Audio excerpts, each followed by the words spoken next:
Welcome to Tripura Info News Update. Today, the minority cell submitted a deputation at the police headquarters regarding the murder of Shariful Islam and several other demands.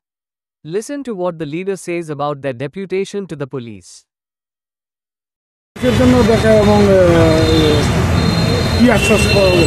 নমস্কার। প্রথমেই আমরা সদ্য ঘটে যাওয়া বিমান দুর্ঘটনায় নিহত ও আহতদের এবং তাদের পরিবারকে সমবেদনা জানাই এবং শ্রদ্ধা জানাই। আমরা আজকে বিভিন্ন ত্রিপুরা রাজ্যের বিভিন্ন বিষয় নিয়ে আমরা আজকে আমাদের মহানির্দেশকের সঙ্গে দেখা করি এবং আমাদের বিভিন্ন দাবি দেওয়া আপনার একটা মেমোরেন্ডামের মাধ্যমে উপস্থাপনা করি।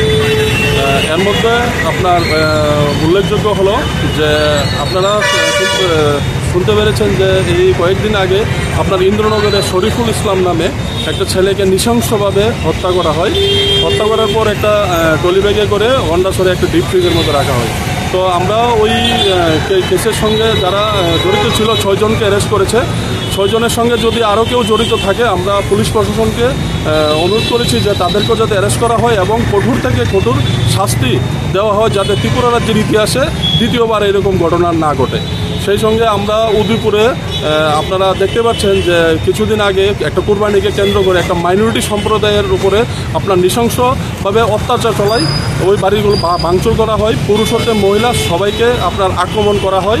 সেই সঙ্গে ওইখানে বিল্লাল মিয়া নামে একজন আমাদের আপনার সুন্নত আমাদের দাড়ি, ওই বাড়িতে উনি নিমন্ত্রণ খাতে যাওয়ার পর ওনার এই দাড়িগুলোকে টেনে হিচড়ে আপনার ছিঁড়ে ফেলা হয়।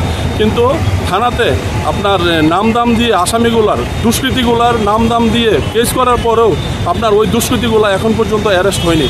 আমরা দাবি জানিয়েছি যে ওই দুষ্কৃতিকারীরা যেন অতি সত্বর তাড়াতাড়ি আপনার অ্যারেস্ট হয়। এবং আপনারা দেখতে পাচ্ছেন যে প্রত্যেক দিন ত্রিপুরা রাজ্যে আপনার ইলিগ্যাল মাইগ্রেন্টস ত্রিপুরা রাজ্যে যেভাবে প্রবেশ করছে, আপনার 100 জন ঢুকলে 10 জন ধরা পড়ছে। আমরা সরকারের সঙ্গে প্রশাসনের কাছেও এই দাবি আমরা আপনাদের মিডিয়া বন্ধুদের মাধ্যমে বলতে চাই যে তাদেরকে আরও কড়াভাবে প্রশাসন সচেতন হয়ে তাদেরকে অ্যারেস্ট করে বাংলাদেশে যাতে পুশব্যাক করা হয়। সেই সঙ্গে প্রত্যেক দিন ত্রিপুরা রাজ্যে আপনার এই চুড়াইবাড়িতে আমরা খবরের কাগজ খুললেই দেখতে পাই যে নেশা সামগ্রী যে হারে ঢুকছে ত্রিপুরা রাজ্যে, আমাদের যুব সমাজ আজ ধ্বংসের পথে। আমরা চিন্তিত আমাদের এই যুব সমাজ নিয়ে যে প্রত্যেক দিন যদি নেশা সামগ্রী এইভাবে ঢুকে তাহলে আমাদের সমাজের অবস্থা সামনে কি হবে। সেই সঙ্গে আমাদের আরও দাবি ছিল যে আমাদের যে আপনার এই গবাদি পশু আপনার পশুর হাট থেকে কেনার পর যারা এই মানে আপনার গবাদি পশুগুলো ক্রয় করার পর আপনার বাড়িতে নিয়ে যাওয়ার সময় আপনার প্রপার ডকুমেন্টস থাকা সত্ত্বেও তাদেরকে রাস্তাঘাটে হ্যারাসমেন্ট করা হয়। গবাদি পশু মানুষে বিভিন্নভাবে কোনো ধর্মীয় অনুষ্ঠানের জন্য নেওয়া হয়, কেউ পশুপালনের জন্য নেওয়া হয় বাড়ি ঘরে, কিন্তু এগুলাকে আপনার রাস্তাঘাটে আটকিয়ে হ্যারাসমেন্ট করা হয়, তাদেরকে মারধর করা হয়, আক্রমণ করা হয়।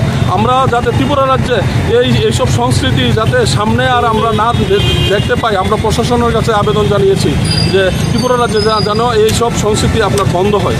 তো আমরা আরও অনেকগুলো দাবি সঙ্গে আমাদের ছিল যে রাস্তাঘাটে যে অ্যাক্সিডেন্ট হচ্ছে আমাদের 7 দফা কি আশ্বাস পেলেন?